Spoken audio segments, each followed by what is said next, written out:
Hey everyone, and welcome back to the Book Nook podcast. It's great to be back.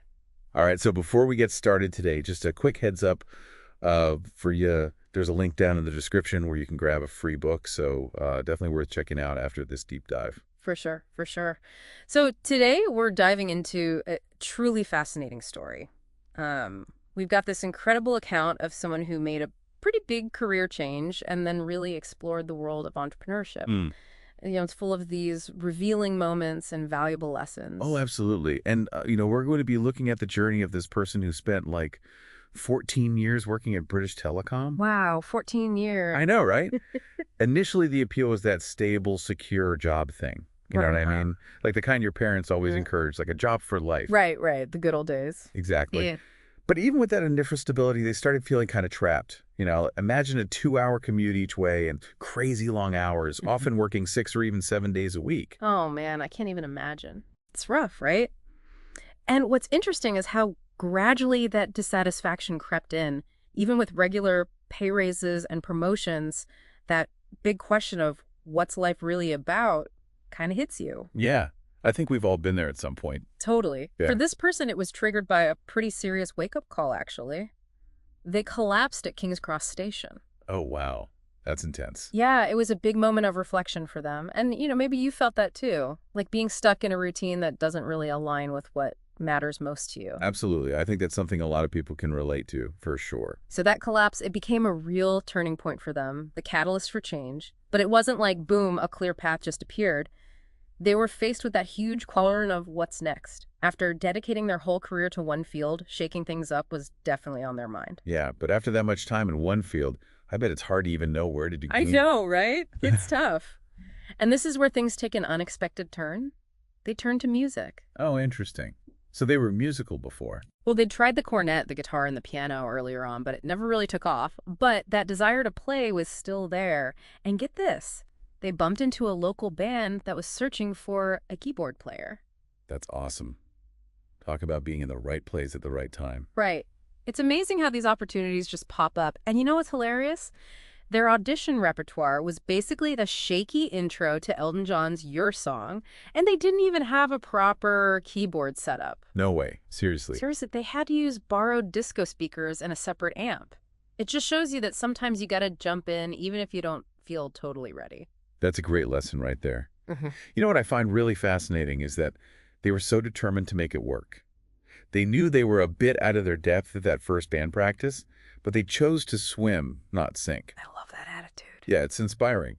They turned down the keyboard volume and basically mimed along. Yeah. Even though the band wasn't making much money, that passion for music gave them real excitement and fulfillment, something they were missing at BT.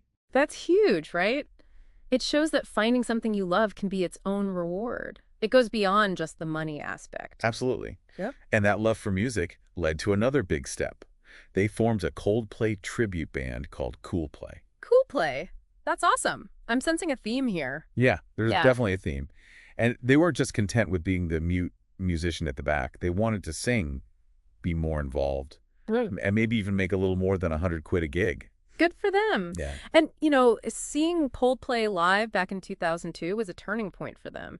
They saw the potential for a tribute band, especially for a band that was on the rise like Coldplay. It's smart to capitalize on that energy. Totally. And Coolplay took off big time.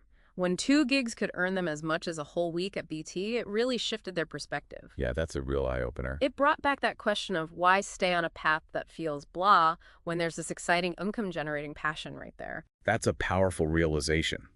The job for life thing maybe wasn't the right path after all. Right. And leaving BT in 2003, even with all that security, it's a major turning point. It was a brave move, for sure. And their redundancy pay gave them a bit of a financial cushion to explore new things. A safety net is always helpful when you're making big changes. Absolutely. It shows that sometimes taking that leap of faith actually makes the fear less scary. I think that's a great point to remember. So with this newfound freedom, they started exploring the internet as a business landscape. A seminar sparked the idea of selling information products. Interesting. Like what kind of information products? Things like ebooks and DVDs. The high profit margins of digital products were super appealing. That makes sense. Low overhead, high potential. Right. At first, they tried licensing products and using direct mail, which turned out to be pretty expensive. But that concept of high profit margins was still really attractive. So they didn't give up on the idea completely. Nope. And that led to their very first internet venture, an ebook guide about investing in Bulgarian property. Bulgarian property. That's pretty niche. It was. But they were resourceful. They did their research using Google and public info like the Bulgarian government website and the CIA World Factbook. Wow, so they really dug deep. They did. And then they packaged it all into a sellable ebook. It shows you that you don't have to be a world-renowned expert to create valuable content. It's about research organization and clear communication. That's a good point. And how do they market the ebook? Their marketing was clever. They used Google AdWords to drive targeted traffic, just a simple 4-line ad for the Bulgaria property guide, and it became a surprisingly significant source of income, almost like an accidental internet cash machine. It's amazing. It shows that if there's buzz around a subject, it might be a market worth exploring.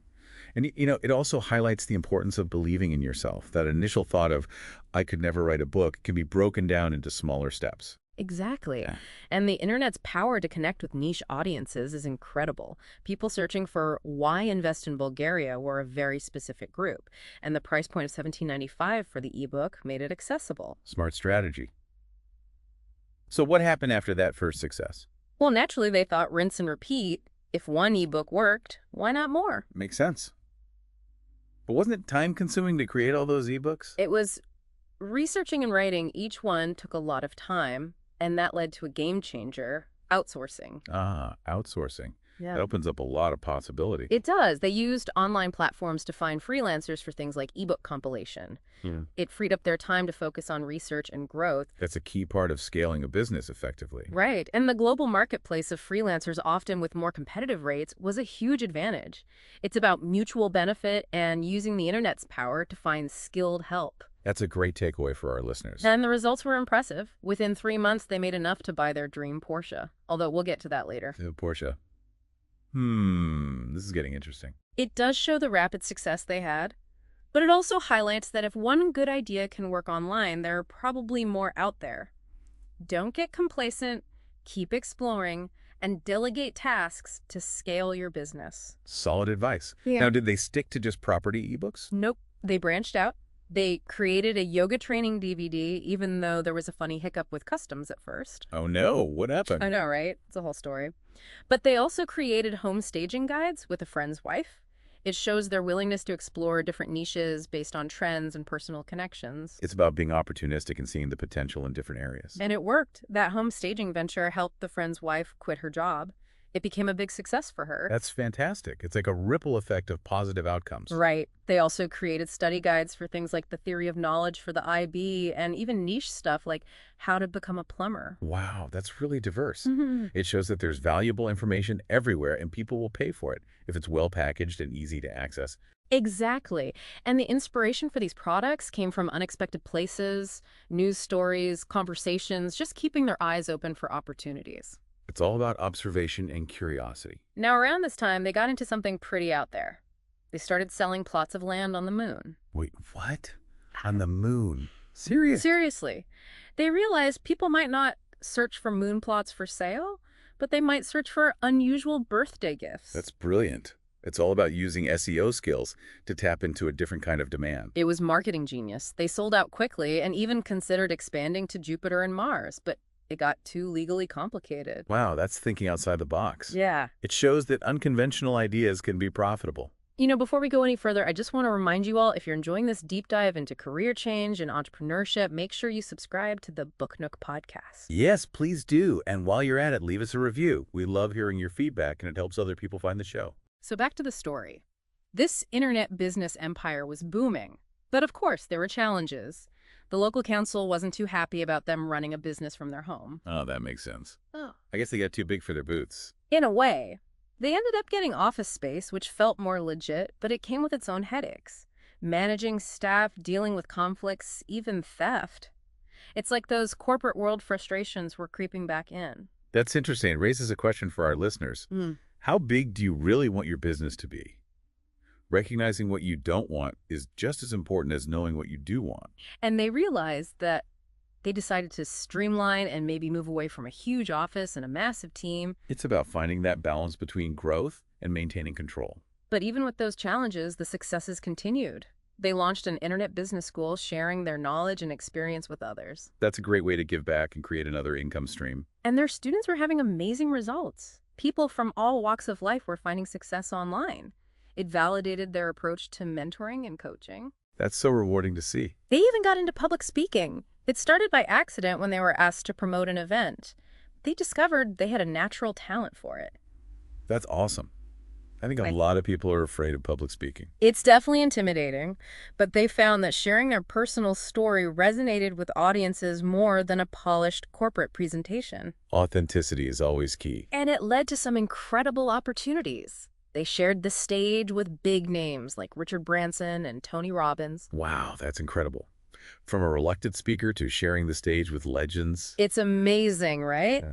And they never stopped learning. They invested heavily in courses and seminars, always trying to stay ahead of the curve. That's so important in the world of internet marketing. Things are always changing.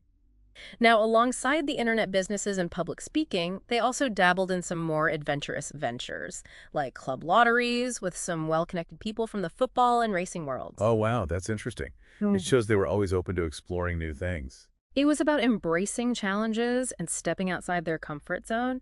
And, the club lottery thing wasn't as profitable as their online ventures, but they learned from it, and they knew when to walk away. That's a valuable skill, too, knowing when to cut your losses. And of course, not everything was a hit.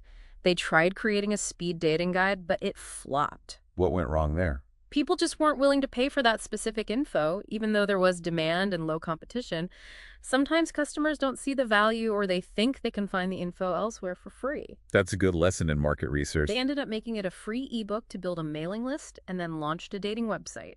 It's all about adapting and learning from mistakes. Exactly. And I think we all made mistakes along the way. For sure. Now, remember that Porsche they bought? Oh, yeah. The dream car purchase. Well, it turned out to be more of a headache than they expected. They also got a Ferrari, and neither car really lived up to the hype. It's easy to get caught up in those luxury purchases. It is. They realized that sometimes renting luxury items for special occasions is better than the hassle and expense of owning them. It's about being practical and not letting vanity take over. And all those forays into the high life, the helicopter to the Grand Prix, the VIP Sting concert, the charity balls, they were fun, but not necessarily more enjoyable than simpler things. That's a good point to remember. Yeah. Sometimes the simplest things are the most rewarding. So as we wrap up this deep dive, what are the key takeaways for our listeners? So we followed this journey from the stability seeking to the dissatisfaction to the exploration of music and the world of internet businesses. It's a story about seizing opportunities, overcoming fear, and learning from both successes and failures. It's truly inspiring. It shows that taking a leap of faith and following your passions can lead to something more fulfilling than you could ever imagine. And it reminds us that life isn't a dress rehearsal. Don't ignore your gut feelings and always choose to swim, not sink, when faced with new challenges. Don't forget to subscribe to the Book Nook podcast for more deep dives like this one. And if you enjoyed today's episode, please leave us a review. It really helps. And make sure to check out the link in the description for a free copy of the book. We've got tons of additional information and resources there. Thanks for listening, everyone, and be sure to grab your free copy of the book. We'll see you next time.